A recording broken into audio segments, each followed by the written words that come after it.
우리가 함께 볼 하나님의 말씀 로마서 13장 11절부터 14절까지의 말씀입니다. 로마서 13장 11절부터 14절까지입니다.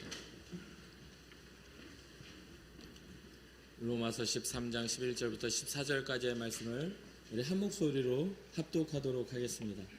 또한 너희가 이 시기를 알거니와 자다가 깰 때가 벌써 되었으니 이는 이제 우리의 구원이 처음 믿을 때보다 가까웠습니다. 밤이 깊고 낮이 가까웠으니 그러므로 우리가 어둠의 일을 벗고 빛의 갑옷을 입자. 낮에와 같이 단정히 행하고 방탕하거나 술 취하지 말며 음란하거나 호색하지 말며 다투거나 시기하지 말고 오직 주 예수 그리스도로 옷 입고 정욕을 위하여 육신의 일을 도모하지 말라. 아멘. 우리는 굉장히 빠른 변화의 시기에, 사회나 우리의 문화가 빠르게 변하는 시기에 살고 있습니다. 그 변화에는 이전부터 시작된 산업혁명이 이 변화의 빠르기를 굉장히 결정을 했어요. 우리가 알다시피 1차 산업혁명은 1784년도에 영국에서 시작됩니다.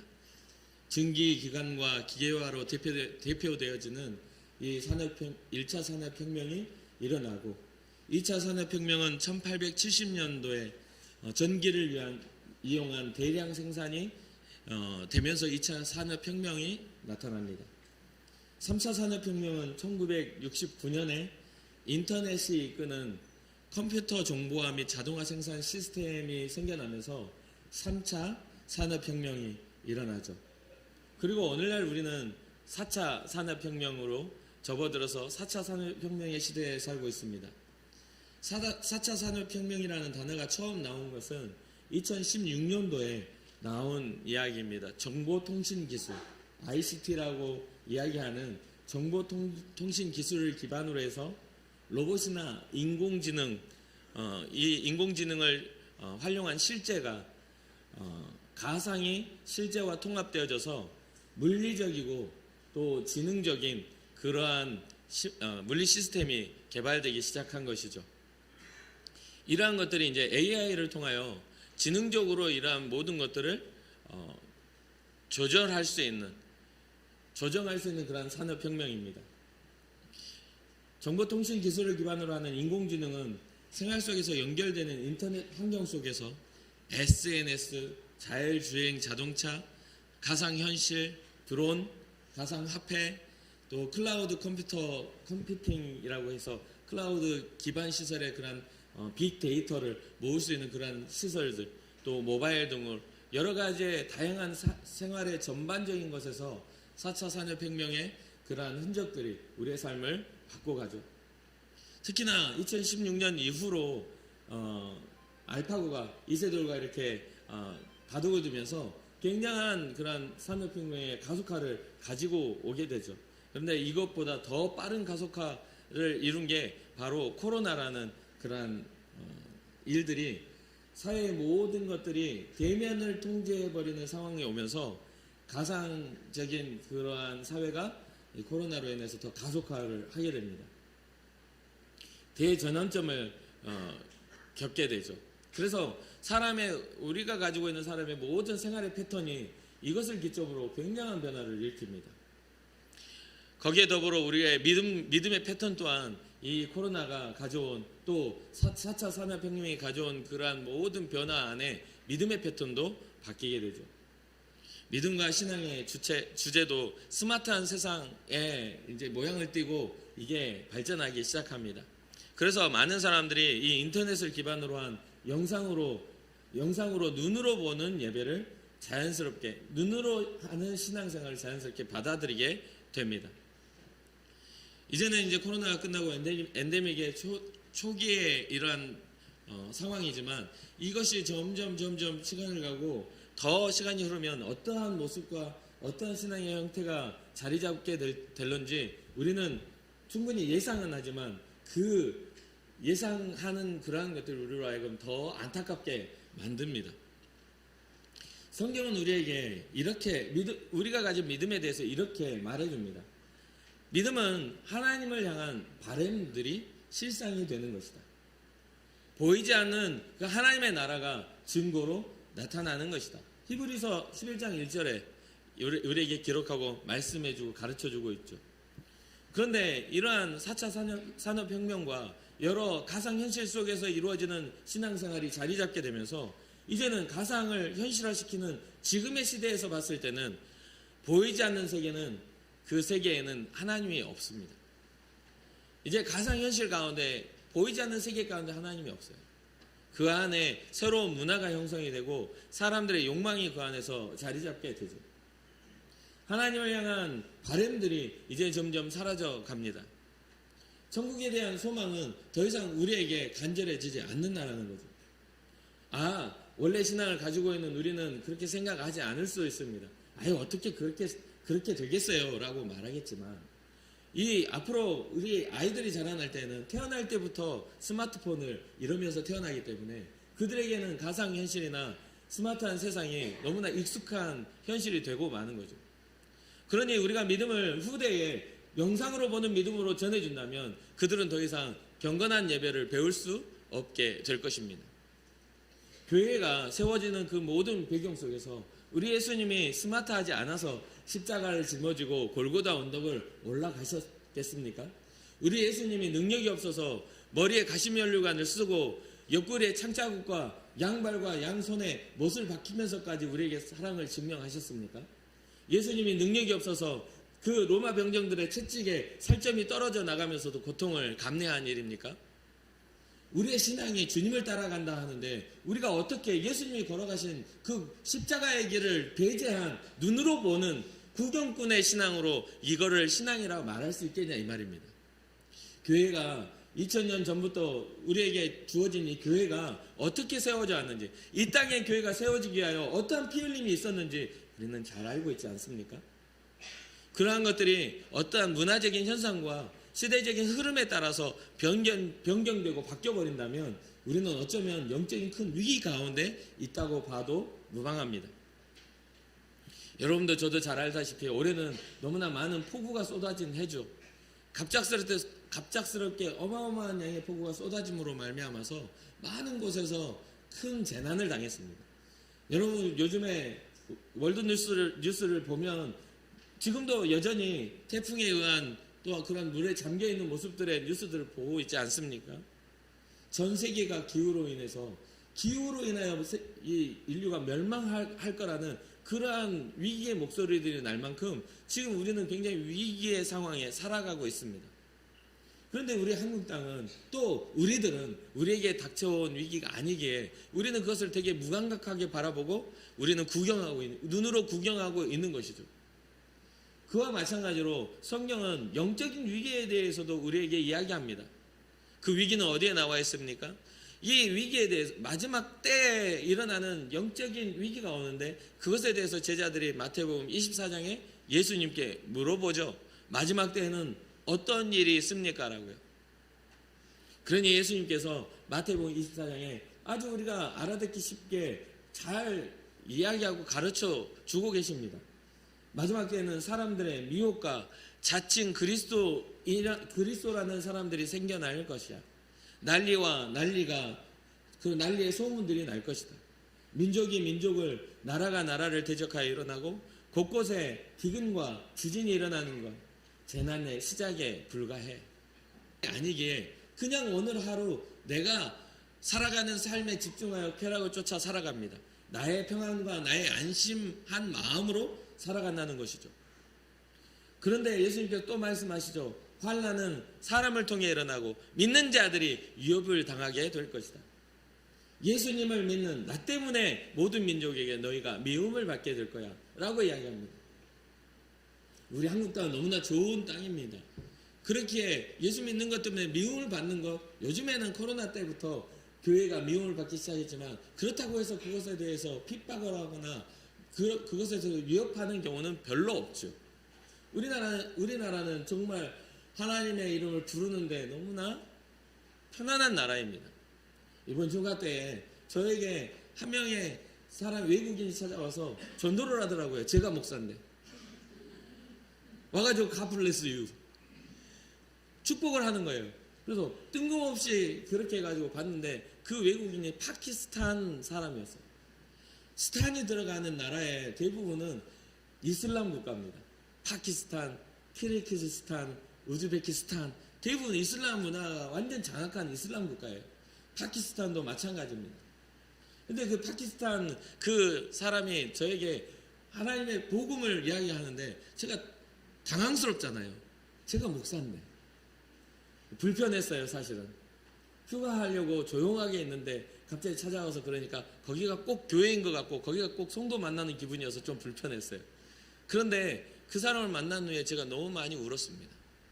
주님의 시선은 한 번도 나에게서 떠난 적이 없고 내가 기독교인으로서 예수 믿는 사람으로서 목사로서 살아가는 건 장소를 달리한다고 바뀌는 게 아닌데, 그러니까 여전히 주님은 나에게 시선을 머물고 계시는구나라는 생각과 믿음의 사람, 그러면서 그가 저에게 두 개의 것을 보여줬어요. 하나는 연세중앙교회에서 성경 공부한 그런 증서를 저에게 보여주고, 또 하나는 파키스탄 내에 일어나는 여러 가지 핍박의 그러한 상황들의 영상을 보여주더라고요. 그 영상을 보니까 십자가를 떼어내고 건물을 부수고 기독교인을 죽이는 그러한 일들이었습니다. 그게 과거의 이야기가 아니라 제가 휴가를 하고 있는 그때 우리나라에서도 4일 전에 나온 월드뉴스 안에 나온 기독교 핍박의 뉴스였습니다. 현재 우리에게 일어나고 있는, 현재 우리와 같은 숨을 쉬며 살아가고 있는 사람들에게 일어나는 기독교인이기에 당하는 고난이었다는 거죠. 우리의 영적인 하나님을 향한 그런 영적인 불감증이 우리에게 얼마나 큰 위기로 우리의 삶에 자리 잡고 있는지 모릅니다. 우리는 편안하니까, 우리는 배부르니까, 우리는 누군가가 믿음에 대해서 누군가 말하지 않으니까 우리는 언제든 선택합니다. 여러분, 우리의 신앙을 잘 점검해 봐야 돼요. 정말 고난의 때가 우리에게 다가올 때 우리는 과연 믿음을 지켜낼 수 있는가? 주님이 우리에게 주신 생명의 가치를 우리는 지켜낼 수 있는가에 대한 고민을 해야 합니다. 그러면서 그 영상을 보여주면서 자기 나라를 위해서 기도해 달랍니다. 제가 목사라고 이야기를 했거든요. 그러니까 있는 동안 내도록 찾아와가지고 막 저를 막 얼마나 잘해주는지, 부담스럽게 잘해주는지, 그러면서 하는 말이 파키스탄 음식 좋아하냐고, 우리 아내한테 이야기했는데 우리 집에 와서 음식을 대접하고 싶다고, 그런 이야기를 하는 겁니다. 핍박 속에 살아가고, 또 파키스탄에 그런 핍박이 있기에 그 나라에서 이 기독교는 살 수가 없기에 외국에 나와 그거는 살아가고 있는 거잖아요. 그리고 누가 봐도 제가 더 부자예요. 한국에서 하는 거, 파키스탄의 어떤 생활 수준이나 이런 거 봤을 때 누가 봐도 제가 더 부유해요. 그런데요, 베풀고자 하는 사람은 저보다 더 가난한 그더라고요. 그래서 거기에서 저는 내가 더 영적으로 가난한 자구나, 내가 하나님 보시기에 더 가난한 자구나, 내가 가난하기에 내가 손을 펴서 그에게 선대할 수 없구나, 그는 가지지 못했지만 그는 부유한 자에게 나에게 선대하려는 그런 마음을 갖구나. 물론 일정이 있었기 때문에 함께 식사를 할 수 있는 시간은 없었습니다. 지금도 페이스북 메신저에는 그가 저에게 여러 가지의 삶을 축복하는 그러한 메시지가 와요. 우리는 어떠한 상황 속에서 우리의 신앙을 지키고 살아가고 있는지 우리는 고민해 보아야만 합니다. 우리에게 일어나는 진짜 위기는 무엇인가를 고민해야 돼요. 삶에 먹고 마시고 관계의 문제입니까? 우리에게 일어나는 그러한 영적인 위기가 그러한 것들에 속해 있습니까? 아니요. 하나님을 향하여 어떻게 살아갈까 우리가 꿈을 꾸지 못하는 게 우리에게는 큰 위기입니다. 로마서는 주 57년경에 쓰여졌어요. 지금으로부터 약 2000년 전에 쓰여진 그런 말씀이죠. 어떤 이들은 제가 가르칠 때 어떤 청년이 찾아와서 그런 물어보는 거예요. 2000년 전에 쓰여진 것이 우리에게 어떤 영향을 미칠 수 있습니까, 목사님? 그때의 문화와 지금의 문화는 너무 다르잖아요.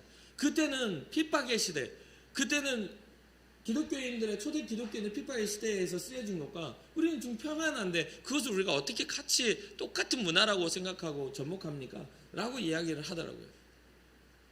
그래서 제가 어떤 그런 문화와 핍박과 그런 상관없이 그러한 대답을 했습니다. 맞아. 2000년 전에 쓰여진 것이 어떻게 2000년이 지난 지금의 우리에게 영향력이 있을 거냐라는 너의 질문에는 아주 간단한 답이 있단다. 그것은 뭐냐면 2000년 전에 살아계신 그 예수 그리스도가 지금도 살아계시다라는 믿음이 우리 가운데 있기 때문에 우리는 2000년 전에 시대해졌던 그 말씀이 여전히 살았고 운동력이 있어 우리를 구원하실 수 있다는 믿음을 가지고 받아들이는 거야. 합리적이고 문화적이고 이성적인 것으로 말씀을 받는 것이 아니라 여전히 주님은 살아계셔서 우리의 삶에 일하고 계시다는 그 믿음이 이 말씀을 신뢰하게 만드는 것이다 라고 대답을 했습니다. 그 청년이 그렇네요 하고 돌아갔죠. 성경은 이렇게 말합니다. 베드로후서 3장 8절에 베드로가 그런 말을 해요. 사랑하는 자들아, 주께는 하루가 1000년 같고 1000년이 하루 같다는 이 한 가지를 잊지 말라. 잊어버리지 마. 주님이 우리를 구원하시기 위한 그 간절함 가운데는 하루도 1000년처럼 주님은 괴로워하며 기다리시지만 주님의 시간, 영원하신 그 주님 앞에서는 1000년도 하루와 같아. 우리에게는 문화적인 모든 인류의 문화가 2000년 동안 변화되고 발전해오고 여러 가지의 그런 격동을 겪으며 2000년을 지나왔지만 주님이 보셨을 때는 2000년은 이틀에 불과하다는 겁니다. 이틀에 불과한 시간이에요. 그러니까 이 한 가지를 잊어버리지 말아라. 우리가 봤을 때는 너무나 긴 시간이라고 여기지만 주님이 영원하신 주님이 봤을 때는 너무나 짧은 시간이기에 심판의 때를 또 미루고 또 미루고 또 미루고 있는 것들을 보게 돼요. 그래서 요한계시록을 살펴보면 억울한 자, 순교당하는 자들 그래요. 언제까지 그때를 미루실 겁니까? 언제까지 우리의 억울함을 풀어주지 않으실 겁니까? 라고 이야기를 해요. 그때 예수님이 두루마리를 그들에게 나눠주며 모든 사람의 구원을 받기까지 주님 앞에 부름받아 주님이 사랑하셔서 여러분들을 온전히 구원하시기까지 지금도 기다리고 계시다는 거죠. 여러분들이 예배 자리에 앉아있기 때문에 나는 구원받은 자니까 라고 하는 그런 안심하는 마음 정말 조심하셔야 됩니다. 요즘에 히브리서를 보면요, 두려워하라고 말을 해요. 성경은 우리에게 두려움을 주는 책이 아니거든요. 그런데 두려워하라 하면서 뭐를 두려워하라 하냐면 너희가 혹시나 구원받지 못할 수도 있어. 가나안 땅 앞에까지 갔는데 불평과 불순종으로 그 가나안 땅에 들어가지 못하고 40년의 광야 그곳에서 죽어 흙이 되는 그러한 상황이 올 수도 있어. 그러니까 두려운 마음으로 구원을 이루라고, 하나님 앞에 믿음의 순종을 이루라고, 굳어져 버린 마음의 완고함을 풀어내라고 경고한다는 것이죠. 우리가 오늘 본문을 통해 몇 가지의 신앙의 지침들을 통해서 우리가 어떻게 행해야 되는지를 좀 살펴보고자 합니다. 첫 번째 행동 지침입니다. 오늘 본문은 뭐라고 합니까?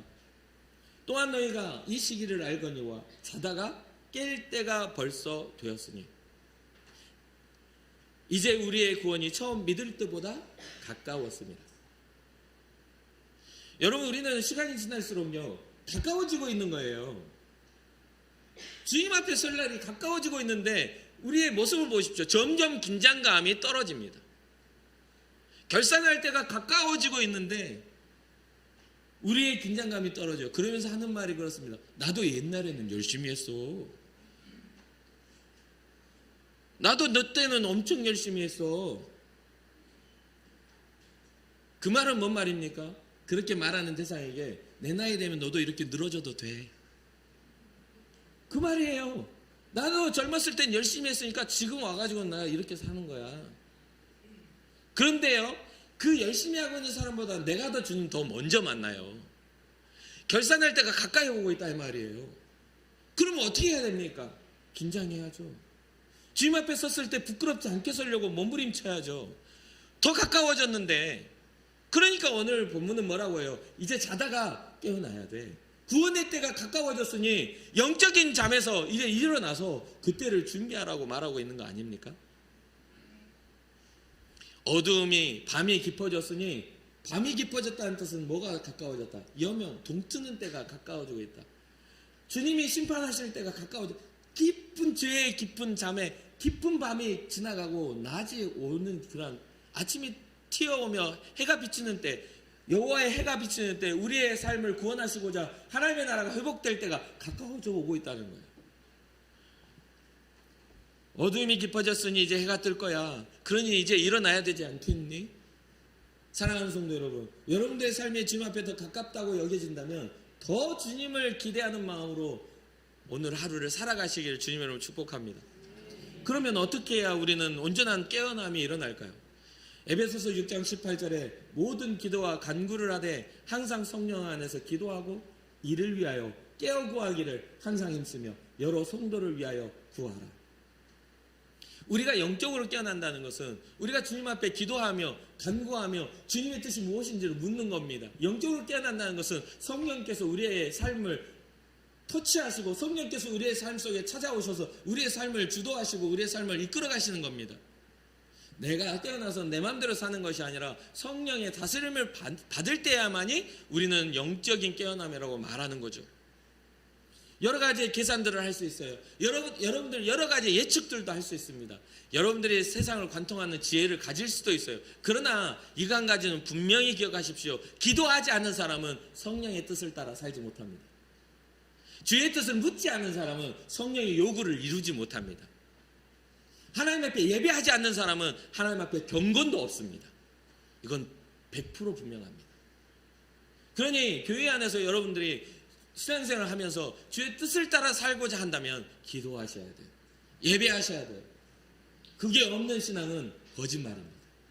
기도하지 않는데 어떻게 잠시 잠깐 기도하는 거 뭔가 결산하듯이 기도해가지고 주님 하면서 하는 거 그거는 기도 아니에요. 주의 뜻을 깨닫고 주의 뜻을 묻는 게 기도죠. 주님의 뜻대로 살기를 위한 것이 기도입니다.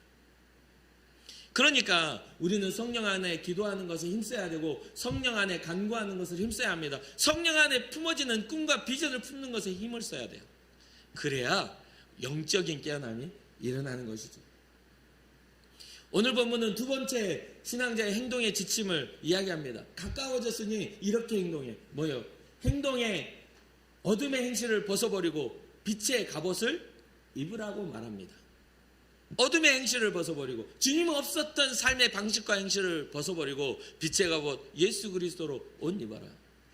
주님의 요구를 따라 살아가는 사람이 되어라. 영적인 잠에서 깨어난 우리는 마땅히 하나님 없이 행해야 했던 행실을 벗어버려야 합니다. 이게 바로 회개예요. 하나님의 말씀대로 살지 못했던 지난날의 모습에서 우리는 돌이킬 때 그것을 회개라고 말합니다. 예수님이 가르쳐 주시고 복음의 핵심으로 우리에게 선언하셨던 회개하라 천국이 가까이 왔느니라. 그러니까 여러분들의 마음에 요즘의 세상에 사는 것처럼 가상현실을 바라보며 주님을 발견하지 못하는 것처럼 여러분들 신앙에 주님이 없다면 그것은 거짓된 신앙입니다. 하나님의 나라를 믿고 회개하는 것, 돌이켜 하나님께로 나아와 주의 말씀을 귀 기울여 듣는 것, 그것이 바로 우리가 하나님이 기뻐하시는 빛의 갑옷으로 무장하는 무장이라고 보는 것이죠. 이 무장에 대해서 빛의 갑옷을 입는 것에 대해서 조금 더 구체적으로 말하는 그러한 성경이 에베소서 6장입니다. 무장을 해야 하는 이유는 악한 날에 악한 자들을 대적하고 모든 일을 끝낸 뒤에 승리자로 서기 위한 무장을 하는 겁니다. 제가 읽어드릴게요.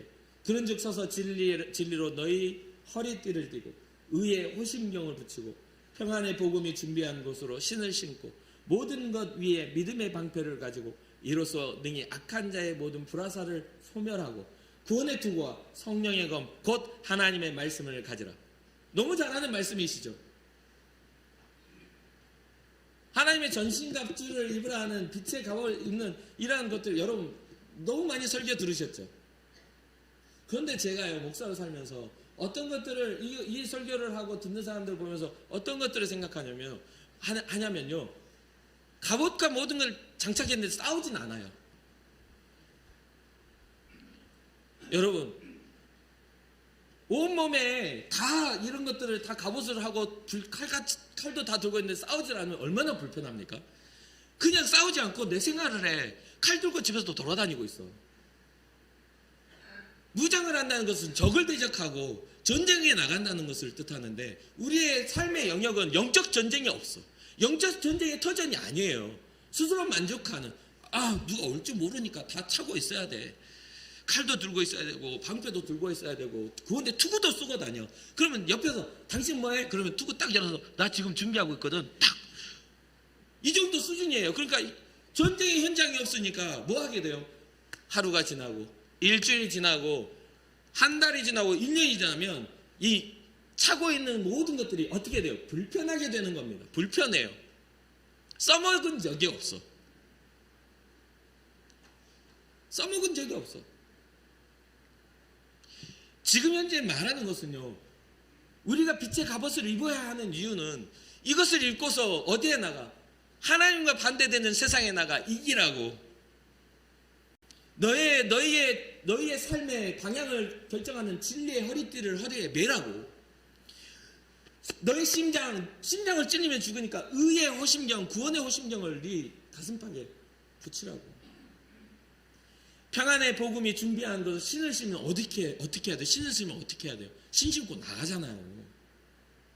신을 신고 평안의 복음으로 준비한 신을 신고 평안을 전할 장소로 나가라고요. 모든 악한 역사가 막 공격할 때 믿음의 방패를 가지고 나는 괜찮아. 하나님이 나와 함께 하시니까. 방패를 가지고 막아야 되는데 공격하는 게 없으니까 방패도 너무 무거워가지고 이거. 그런 게 되는 거죠. 그래서 능히 악한 자의 불화살을 막아야 되는데 날아오는 불화살은 다 막고 있어. 이렇게 하면 여기 맞고 이렇게 하면 여기 맞고 뭐 다른 데 다 맞고 있어. 믿음이 반대로 가니까. 그러니까 시험에 들 수밖에 없는 믿음의 방패를 온전히 사용해야 되는데 믿음이 사용될 때는 사용 안 해. 방패를 등에 짊어지고 다 오는 것을 맞으면서 나는 막지를 못해요.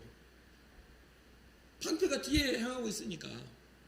구원의 투구를 써도 불편하고 숨쉬기가 왜 이렇게 힘든지, 왜 이렇게 믿음을 갖고 살아가는데 이렇게 불편한지.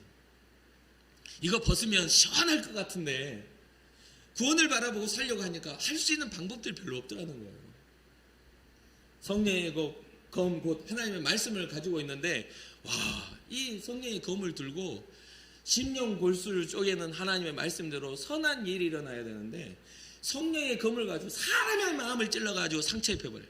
기도 안 하니까 그렇게 됐지. 기도 안 하니까 하나님이 저주하셔서 그런 거지.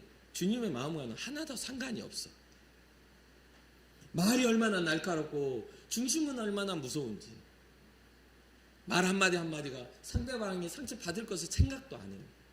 근데 성령의 검, 말씀의 검은 어떻습니까? 우리의 영과 혼과 골수와 우리의 모든 것, 심령, 마음에까지도 다 쪼개고 어떻게 회복하셔요.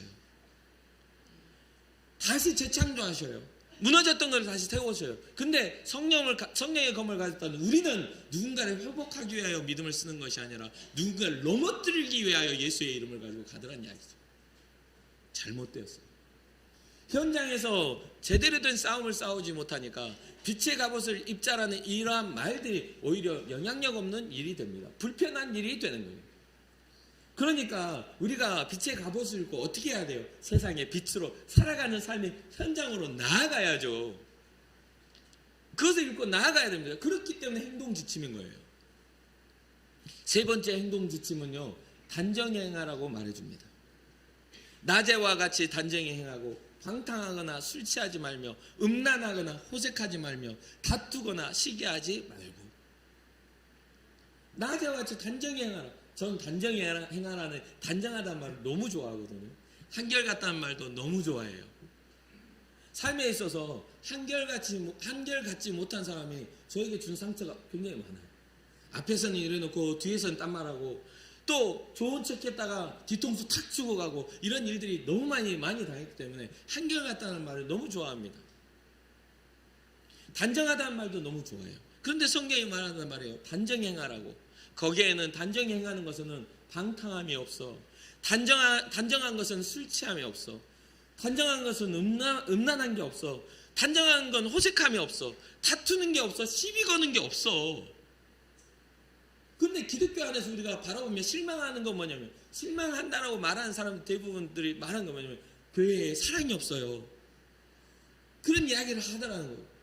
근데 저는 목회자다 보니까 이야기를 계속 해줘야 돼요. 그런데요, 저는 그 말을 들을 때마다 사랑이 없다라고 하는 것은요, 우리에게 뭐가 필요하다는 거죠? 사랑이 필요하다는 거잖아요. 그것을 사랑이 없다고 막 지적할 것이 아니라 내가 사랑하기 시작하면 되는 거거든요.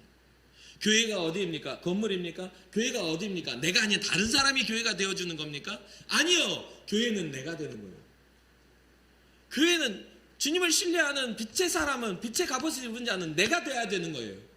그러니까 사랑이 없다라면 사랑을 행하면 되는 거예요. 그들의 실망감을 나의 가치 있는 사랑으로 그들의 실망감을 채워주면 되는 거란 말이에요.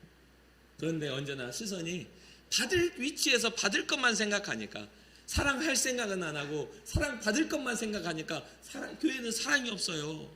교회의 실망이에요. 사랑하는 성도 여러분, 실망감은 나만 느끼는 게 아닙니다. 절대적으로 생각하셔야 돼요. 실망은 나만 느끼는 게 아니에요. 주님도 우리를 실망하실 수가 있다는 거. 교회에 대해서 나만 실망하는 게 아니라 교회가 나를 실망할 수 있다는 것을 기억해야 돼요. 교회가 본질이 뭡니까? 머리 대신 예수 그리스도, 그 본질, 복음이 나를 실망하지 않도록 우리를 주님 앞에 나아가야 되는 거 아니냐 이 말이에요. 그러니까 우리 안에 있는 술 취함이나 방탕함이나 또 음란함이나 호색함이나 우리 안에 다투고자 하는 마음이나 시기하는 마음들에서 우리는 어떻게 해야 됩니까? 빛의 갑옷을 통하여, 단정한 마음을 통하여 거절해야 하는 거예요. 이게 바로 우리가 싸워야 할 영적인 전쟁의 터전이라는 것이죠. 데살로니가 4장 3절에 이렇게 말씀하십니다. 하나님의 뜻은 이것이니 너희의 거룩함이라 곧 음란함을 버려라. 거룩함의 반대됨이 이 음란함이라고 생각되어질 수밖에 없죠. 이게 대조니까요. 그런데 여기 성경이 말하는 음란은요, 헬레니즘 문화 안에서 우상 숭배하는 아테미 여신들을 섬기는 그런 곳에서는 집단적인 제사법 자체가 그 아테미 여신의 신전의 여사제들과 집단 성교를 이루는 성적인 타락이었습니다. 집단의 성교가 이루어집니다. 그렇기 때문에 음란함이라는 것은 문화적으로, 이게 기록되어지는 문화적으로는 충분히 이해될 수 있는 이야기예요. 그러나 성경이 말하는 음란은 이것과는 조금 달라요. 이것을 포함하고 있어요. 호색함이나 음란이 나왔는데 호색이 나오잖아요. 그러니까 이건 좀 다른 게 뭐냐면 야고보서에 보면 그런 말이 나옵니다. 가늠하는 여인들이요, 세상과 벗된 것이 하나님과 원수됨을 알지 못하느냐.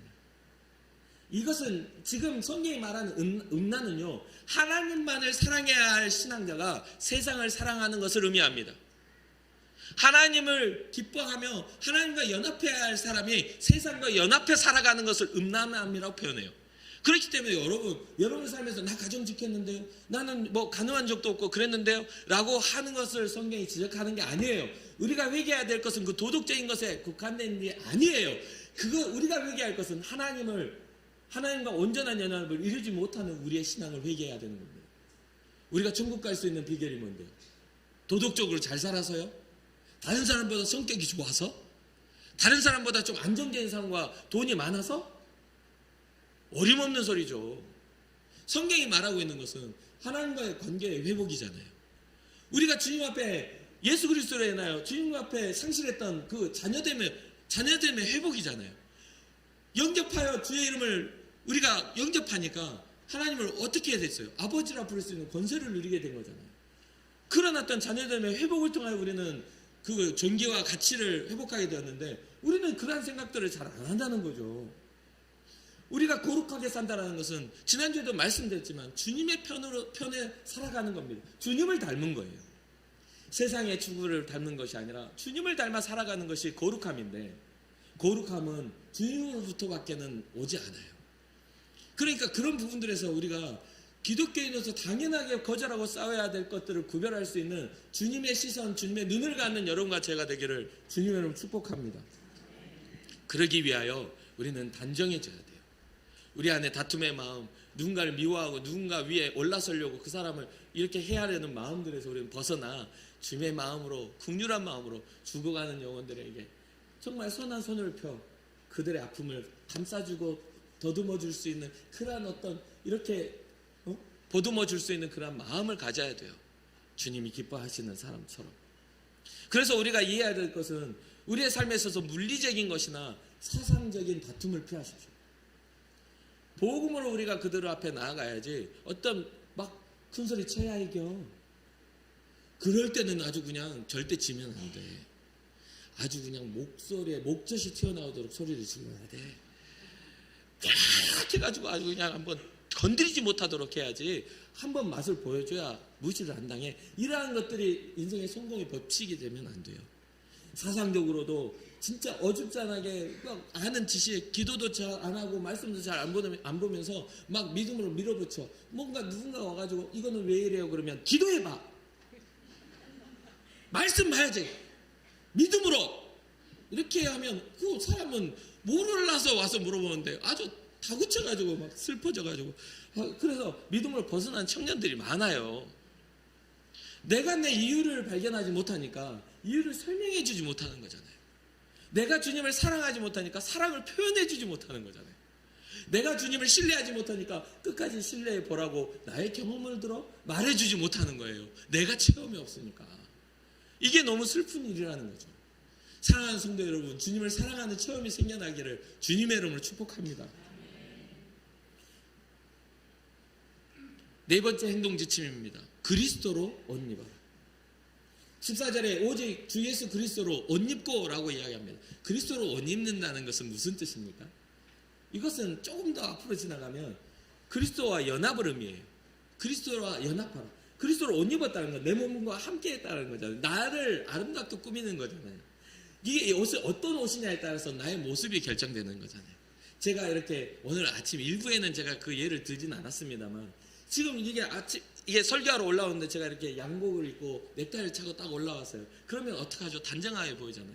그런데 설교하러 올라오는데 다리털 송송 나오는 반바지 입고 이렇게 노란 쪼리 딱 신고 올라와가지고 이것도 라운드 나이시티 딱 입고 서가지고 신세대니까 그러면 어떻게 해야 되죠? 제 모양을 이 옷이 결정을 해요. 무슨 뜻인지 이해가 되죠? 예의를 차린다, 뭔가 사람에 대하여 선대한다라는 그런 모든 것들이 뭐라면 격식이라는 것은 이 옷이 결정을 해요. 예복이 결정을 해요. 그러면 세상을 살아가며 우리의 격을 예수 그리스도로 옷 입는다면 우리의 격이 어떻게 되는 거예요? 기독교인의 격을 입고 있는 거란 말이에요. 성도의 격을 입는 거예요. 우리의 가치관의 방향을 우리가 이 옷을 통해서 결정하여 그들이 보고 이해할 수 있도록 우리가 보여주는 거예요.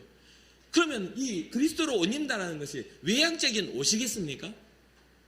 걸쳐 입는 옷이겠어요? 아니요. 우리의 삶의 결이에요. 우리의 삶의 결이라고요. 우리가 주님을 향한 그리스도가 내게 베푸신 은혜를 힘입은 자들의 삶의 결을 가져야 된다는 거예요.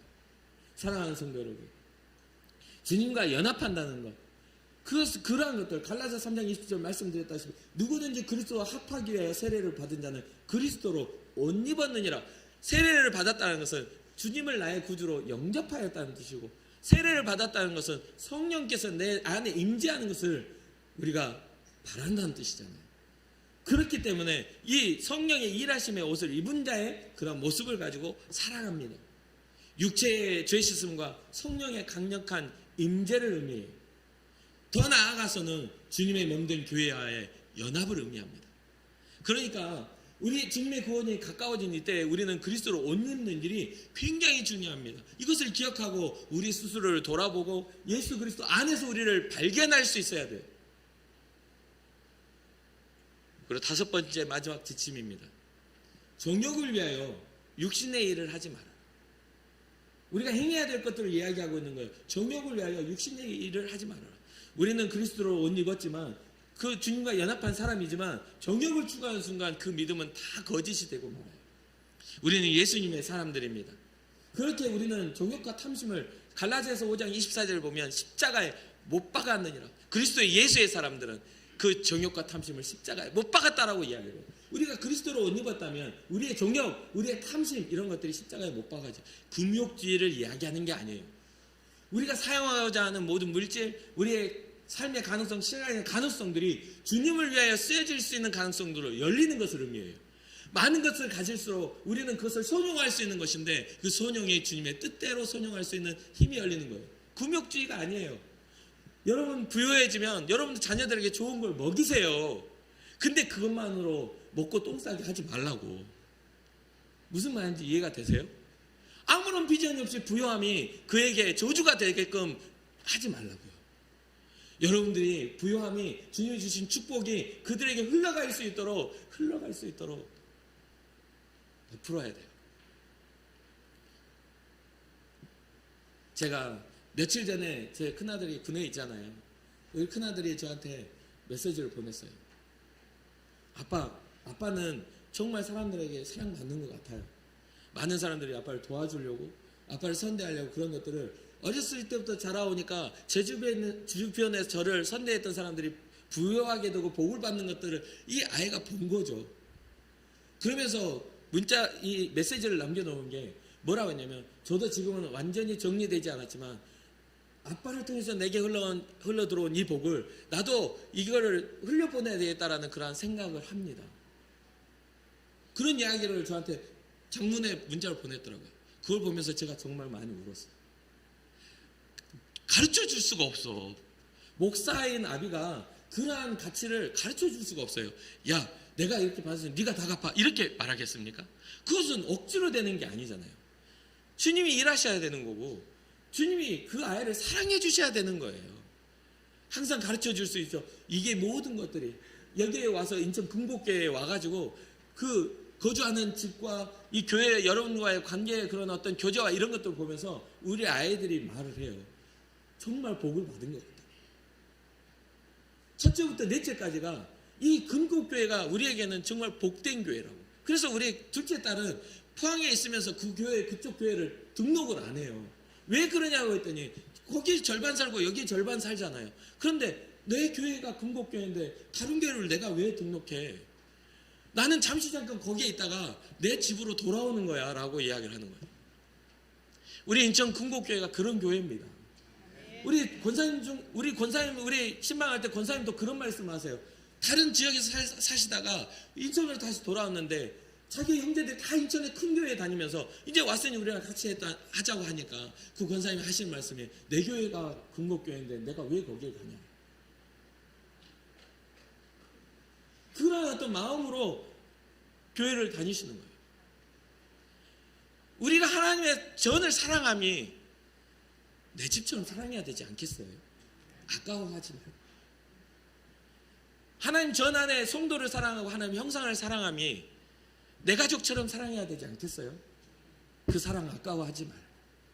사랑하는 성도 여러분, 우리의 모든 것들이 하나님 앞에서 단정하게 다듬어지기를 주님의 이름으로 축복합니다. 정욕과 탐심이 십자가에 못 박히게 되고 세상으로부터 오는 것들 중에 하나님의 뜻을 따르지 않는 것들을 정말 거절할 수 있는 그런 믿음이 우리 가운데 있었으면 좋겠습니다. 요한일서 2장 16절에 보니까 이는 세상에 있는 모든 것이 육신의 정욕과 안목의 정욕과 이생의 사랑이니 다 아버지께로부터 온 것이 아니요 세상으로부터 온 것이라. 우리는 이 세 가지를 우리는 거절해야 됩니다. 육신의 정욕, 금욕주의 아니라고 말씀드렸어요. 우리가 하나님 없는 그런 정욕이 우리 안에 일어날 때 우리는 거절해야 돼요. 안목의 정욕, 우리의 눈에 좋아 보이는 것들이 하나님 없는 계획이 세워질 때 그것에 대해서 우리는 거절할 줄 알아야 돼요. 그리고 이생의 자랑, 하나님의 나라를 바라보고 그곳을 향해 나아가야 되는데 이 땅의 것이 전부인 것 마냥 살아가는 우리의 욕망들을, 이생의 자랑거리들을 우리는 거절해야 돼요. 그 모든 것들을 잘 조화롭고 균형을 이뤄서 우리가 주님 앞에 나아가는 그런 물꼬를 터야 되지 않겠습니까? 이미 주님의 축복의 물길은 우리 곁을 지나가고 있어요. 정말 그 놀라운 은혜의 강물이 우리 주변을 흐르고 있어요. 그런데 우리는 그걸 다 피해 다녀요.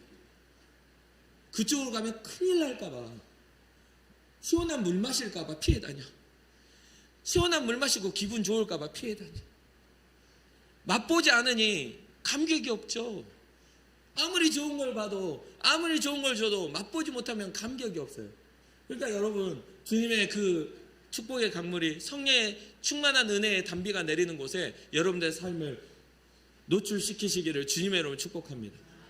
사랑하는 인천 금곡교회 성도 여러분, 오늘날 우리는 신앙의 기준을 분명히 세워야 하는 시기에 살아가고 있는 것 같습니다. 무엇이 옳고 그런지가 되게 헷갈리게 그러한 우리를 어렵게 만드는 시대예요. 하지만 분명한 것은 우리가 잘 알잖아요. 우리는 연약하고 흔들리지만 하나님의 말씀은 영원하시다는 걸 우리는 믿습니다. 지금 한국교회가 받는 핍박은 다른 게 아니에요. 한국교회가 받는 핍박은 칼과 창과 어떤 그런 물리적인 게 아니에요. 유혹입니다. 한국교회가 받고 있는 핍박은 미혹이에요. 오늘 한국교회의 마귀가 물어보는 거예요. 다 하지 말라던? 아담 하와에게 유혹했던 것처럼 동산의 과일들을 다 먹지 말라던? 그러니까 생각하는 거예요. 다 먹을 수 있는데 한 가지인데? 그 한 가지가 뭐냐면 내 마음에 하고 싶은 욕망이에요. 술 취함과 호색함과 음란함과 방탕함과 싸움과 시기와 질투와 여러 가지 죄의 가능성들이 내가 포기하지 못할 그런, 나는 용서는 못해요. 나는 사랑을 하라고 그러면 아유 나 뜨거워서 사랑을 어떻게 해. 뭔가 선한 일을 하자 그러면, 전도하자 그러면 전도의 방법은 저렇게 하면 안 되지. 교회가 아우 나는 저런 전도는 싫어. 그 전도를 왜 자신이 결정하는지 모르겠어요. 전도에 미련한 것으로 하나님 기뻐하셨다라고 하는데 그 전도의 방법들이 2000년 동안 다양한 방법들이 한두 가지였겠습니까? 정말 전도는 미련해요. 효과나 어떤 가성비를 따질 수가 없어, 전도는. 그런데요, 그것을 통해, 피 흘림을 통해 교회가 세워졌다고요. 그것을 통해 복음이 전해져 저 먼 이스라엘 땅, 저 먼 아메리카에서 우리에게 복음이 전해졌다고요. 그런 것들을 우리가 생각했을 때 우리도 어떻게 해야 돼요? 가성비 따지지 않고 전도 현장에 나가야 되는 것이죠. 나의 삶과 결이 주님을 증거하는 일에 앞장서야 되는 것입니다. 어떤 목사님이 한국교회의 적을 세 가지로 언급합니다. 첫 번째는 번영신앙. 미신적인 관점의 신앙인데, 즉 뭐냐면 지성이면 간천이라는 신앙이에요. 내가 이만큼 했으니 하나님 이만큼 주실 거야. 내가 하나를 줬으니 30배, 60배, 100배 열매를 나한테 주시지 않으면 하나님이 아니야. 그런 신은 내가 믿지 않아. 그런 말 하시는 분들 너무 많이 봤어요. 주님이 우리를 살리시기 위해 어떠한 대가를 지불했는지는 관심이 없어요. 주님이 죽기까지 우리를 사랑하셨다는 사랑 말고 이거요. 관심 말고 이것만 주시면 돼요 하는 신앙이 번영신학이에요. 두 번째 뭐냐면 세속신앙이에요. 신앙도 성공의 척도로 바라보는 번영신학과 연결되는 것이죠. 세속적인 관점의 신앙이에요. 신앙생활하면 성공한다라더라. 신앙생활하면 잘 된다더라. 신앙생활 예수 믿으면 뭔가 복이 굴러온다더라. 그래가지고 제가 시골에 있을 때 진짜 열심히 전도했거든요. 진짜 열심히 전도했어요. 200명도 안 되는 그곳에서 이 음료수를 나누는데 1년에 9,600개를 내가 나눠줬더라고요. 통계를 내니까. 그러니까 열심히 전도를 했어요. 그래가지고 한 4년, 5년을, 4년 정도를 이렇게 전도를 그렇게 해가지고 한 할머니를 교회로 모셔왔어요. 진짜 전도하기가 보통 일이 아니에요. 시골은 너무 고집스러워. 그 문화가 있으니까. 그런데 그분을 모셔왔는데 한 달 다니더니 교회를 안 나왔어요. 그러니까 신방을 가야죠. 어떻게 해요? 가가지고 할머니 왜 안 오셨어요? 그랬더니 아니 교회 나가니까 자꾸 아파. 이게 뭐 거창한 이유가 있는 게 아니라 자꾸 몸이 쑤셔. 근데 80 넘은 할머니가 몸 쑤시는 건 당연한 거예요. 신경통은 당연히 오는 거예요. 그런데 묘하게도 교회 나가고 아픈 건 더 아프게 느껴지나 봐. 교회 나간 다음에 더 허리가 통증이. 그러니까 속에서부터 막 주님 답답하면 몰려오는 거예요. 그래가지고 1시간, 2시간 설득을 계속해. 그래가지고 그 다음 주에 다시 한 번 더 왔네요. 근데 그 다음 주에 또 안 왔어. 그럼 왜 그러냐 했더니 우리 며느리가 가지 말래. 그러면서 뭐라고 하냐면 어머니 돈도 없으면서 교회 가면 헌금해야 되니까 가지 마세요. 헌금하는 소리를 한 번도 한 적이 없어요. 헌금은요, 예물은요, 주님 앞에 믿음의 증거요, 스스로가 그 결정하고 하는 겁니다. 안 해도 상관없어요. 그거 선택사항이 아니에요.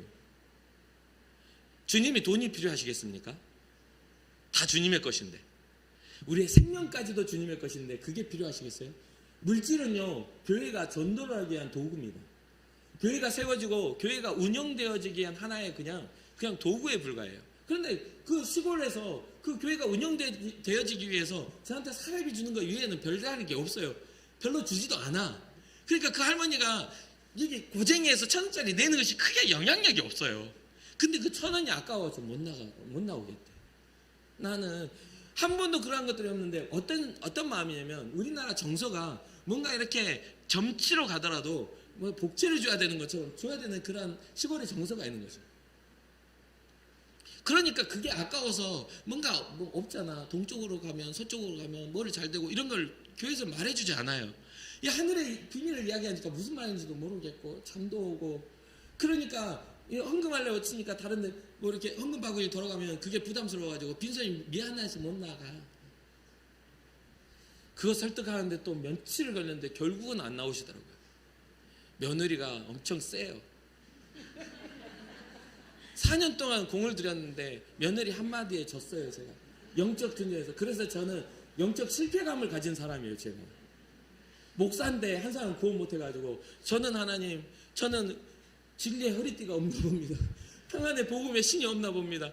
제 손에 들린 성령의 검이 거짓인가 봅니다. 그 마음 너무 아파서 많이 울었어요. 진짜 새벽 때마다 한 영혼 구원하기가 이렇게 힘들어서. 왜 그렇죠? 세속신앙, 세속적인 신앙을 가지니까 성공의 촉도, 평안의 촉도, 잘됨의 촉도로 생각하니까. 근데 주님이 그러셨으면 왜 십자가 지셨겠냐 이 말이에요. 왜 굳이 십자가 짊어지고 그 길을 걸어가셨겠냐 이 말이에요. 우리에게 잘됨을 말씀해 주시려면 12영이나 더 되는 천군천사 불러가지고 한꺼번에 마음에 안 드는 것들을 싹 쓸어버리고 말 잘 듣는 사람들만 데리고 이 문명을 만드셨을 텐데 그러지 않으셨어요. 이 세상의 가치보다 더 큰 가치 하나님의 나라가 있기에 주님은 그 나라를 소개하게 하여 우리 죄를 친히 담당하셨다, 대신 지불하셨다는 것을 잊지 마시기 바랍니다. 마지막 세 번째는 형식주의 신앙입니다. 말 안 해도 알겠죠. 본질을 잃어버린 형식주의. 본질을 잃어버린 형식주의. 교회에 나와 앉아있으면 신앙자인 것처럼 착각하는 사람들이 우리나라에는 많더라는 거예요. 한국 교회의 적이 그렇다는 거예요. 왜 본질을 잃어버린 건 어떻게 알 수 있냐면요. 예배를 드리고 신앙생활을 한다 하는데 악독한 말이 나오는 사람들, 악독한 심지어 저것을 죽여버리고 싶은 마음이 드는 사람들은 성령의 감동이 없는 사람들이에요. 그러니까 단정한 마음들이 사라진 사람들, 주님 앞에서 한결같은 사랑이 사라진 사람들, 세상에 나아가 악으로 갚으려는 마음이 드는 사람들은 성령의 일하심이 없는 사람들이에요. 형식주의적인 것들이 있는 거죠. 그래서 많은 것들을 이 형식 안에서 따지고 그런 것들을 다 이렇게 재요. 그런 부분들을 우리는 한국교회의 적이라고 어떤 목사님이 이야기하던 것이죠. 여러분들이 들으면서 이보다 더한 것도 많아요. 뉴스 보고 뭔가 봤더니 아주 진짜 세상에 무서운 사람들 많더라고요 하는데 정말 맞습니다. 제가요 부산에 있을 때도 한번 설교할 때 그런 이야기 했어요. 요즘에 한국 문화의 목회자들 보면 내 마음이 상해서 실족한다. 너무 가슴이 아파서 평생을 주를 위해 살다가 어떻게 저렇게 악독한 것들을 숨기고 살아오나. 저 사람들을 보니까 막 설교하다가 제가 막 울었어요. 진짜 너무 막 슬픈 거예요. 스캔들을 일으키고 평생 말했던 사랑의 가치를 훼손시키는 그런 모습입니다. 사랑하는 성도 여러분, 우리는 진품을 알면 모조품을 금방 알게 됩니다. 진품을 모르니까 모조품이 진품인 줄 알고 따라가는 거예요. 예수 그리스도를 여러분들 모르면요, 다른데 그리스도가 있다는 것을 다 따라다니게 생겼어요. 구원받았냐고 그러면 내가 구원의 진품의 구원을 가지지 못하니까 헷갈리고 흔들리는 거예요. 내가 받았나? 내가 보니까 나는 그렇게 구원받을 정도는 아닌 것 같아 하는 성도들 진짜 많이 봐요. 왜? 그것을 나의 행위로 보기 때문에. 내가 잘 살면 구원받고 내가 잘못 살았더니 구원 못 받을 것 같아요. 청년들도 그런 이야기 많이 했어요. 오늘 밤 죽으면 천국에 가겠냐고 그러면 글쎄요 하는 청년들이 너무 많은 거예요. 그런데요, 하나님의 나라는 우리의 공로로 가는 것이 아니라 예수 그리스도의 은혜로 가는 것을 꼭 잊지 마시기 바랍니다. 그렇기에 오늘 말씀의 결론은 그래요. 우리의 인생의 답은, 우리가 행동하는 행동의 모든 지침의 기준은 예수 그리스도가 되어야 한다. 우리가 예수 그리스도를 온유했다면 주님의 그 가신 길을 같이 걸어가야 한다. 그 주님의 방향을 같이 따라가야 한다. 나 자신을 부인하고 십자가를 지고 내게 주어진 십자가, 그것이 꼭 죽음의 십자가가 아니라도 고통과 고난의 십자가일지라도 그것을 짊어지고 주님을 따라가. 십자가는 불편해야 돼요. 여러분 편안하면 안 돼요. 십자가는 불편해야 돼요.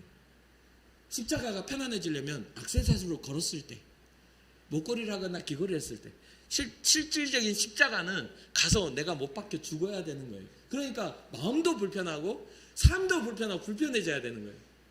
그러니까 여러분 그 불편을 감수하더라도 주님 앞에서 십자가 짊어지길 바라요. 이번 주에도 청년들과 임원들과 이야기했는데 새벽 2시에 나와가지고 새벽 2시까지 하고 집에 왔더니 새벽 2시 반이 된 거죠. 그래서 제가 그랬어요. 앉아가지고 있다가 새벽기도 나왔거든요. 잠들면 못 나올까봐. 이게 바로 불편함이에요. 그 시간을 하나님 앞에 지켜내기 위한 그러한 것들이 당연하게 있는 거죠. 편히 잠잘 수 있죠. 저도. 전 사람 아닙니까? 뭐 목사는 뭐 특별합니까? 그러니까 어떤 사람이 이번 주에 그 말을 들었어요. 목사님이 관리하셔야 되겠는데요. 그러다가 쉽게 돌아가시겠어요. 그러더라고요, 저한테. 잠도 부족하고 뭐 하니까 실제로 그런 이야기 하더라고요. 그래서 웃으면서 잠은 충분히 제가 잡니다. 짬짬이 그랬는데 그게 말고요. 근데요, 불편해야 돼요. 편안하면 안 돼요. 사랑하는 성도 여러분, 우리가 주님을 향한 비전을 품었을 때 우리의 마음이 평안한 것은요, 주님의 마음이 기뻐하실까봐 평안해야 되고, 그것에 의한 그런 대가 지불은 불편해져야 돼요. 내 것을 주님께 구별해서 드려야 되기 때문에, 나의 시간을 구별해서 드려야 되기 때문에, 나의 열정과 나의 마음을 주님 앞에 구별해서 드려야 되기 때문에, 나의 물질을 쪼개서 주님 앞에 드려야 되기 때문에 불편해지는 거예요. 우리의 인천 금곡교회는 편안한 교회이면서 불편한 교회가 되기를 주님의 이름으로 축복합니다. 주님의 복음을 생각하면 평안이 기쁨이 넘치고, 주님을 위해 할 일을 생각하면 불편하기 그지없는 우리 목사님, 아이고 1년 동안 괜찮더니 2년째부터 나 사람 잡아먹으려고 그러네, 이렇게 할 그런 불편한 교회가 돼야죠. 예배하는 일에 생명 걸어야 되고, 말씀을 깨닫는 일에 생명 걸어야 되고, 생명이 있는 것에 우리가 물꼬를 대야 되지 않겠습니까? 그러한 일들이 우리 가운데 일어났으면 좋겠어요. 이미 내년을 예고하고 있으니까 각오하셔야죠. 1년 동안 제가 대충 해서 여러분 편하게 신앙생활을 했잖아요. 한 달에 한 번 새벽기도 잘 안 나오고, 그쵸? 저는 밤새서 말씀 준비하고 묵상하고 기도하고, 그 새벽기도 한다 할 때마다 그렇게 하고, 그렇게 하는데 여러분들은 편히 잤잖아요. 이제 자다가 깰 때가 되는 건데, 구원의 때가 가까이 갔는데, 그러니까 좀 불편해집시다. 그래야 우리 교회는 부흥이에요. 기도하는 성도들이 많아지고 주의 말씀 따라 살려는 의지를 가진 사람들이 많아져야 교회에는 생명이 흘러가요. 우리 주님의 생명이 흘러갈 수 있도록 저와 함께 연합해 주시길, 예수 그리스도와 함께 연합하시길 주님의 이름으로 축복합니다. 아멘. 잠시 기도하겠습니다. 사랑의 하나님, 우리에게 주신 행동의 지침이 우리의 삶을 이끌어 가시는 복음이 되길 원합니다. 우리 믿음의 사람들의 아멘의 소리가 주님의 하나님 나라의 보좌를 흔들며 주의 보좌에 상달되게 하셔서 저들의 삶에 주님이 주신 복과 은혜로 충만히 넘쳐나는 그런 복을 누리게 하여 주시옵소서. 주님, 오늘도 우리가 우리의 시간을 구별하여 주님의 전에 나와 예배합니다. 이러한 시간들이 주님 헛된 것이 아니라 주의 마음을 기쁘시게 하는 일임을 생각하게 하시고, 많은 사람들이 편의 위주의 신앙생활 할 때 우리는 좀 불편하더라도 주님이 열어주신 주님의 몸된 교회를 찾아와 예배하며 기뻐하며 주님을 바라볼 수 있는 믿음의 눈이 열려지길 원하오니, 성령의 역사를 따라 우리의 믿음의 눈을 열어주셔서 주의 보좌 우편에 서 계신 예수 그리스도를 바라볼 수 있는 그런 믿음이 우리 가운데 생겨나게 하여 주시옵소서. 감사를 드리며 이 모든 말씀 예수님의 이름으로 축복하며 기도합니다. 아멘.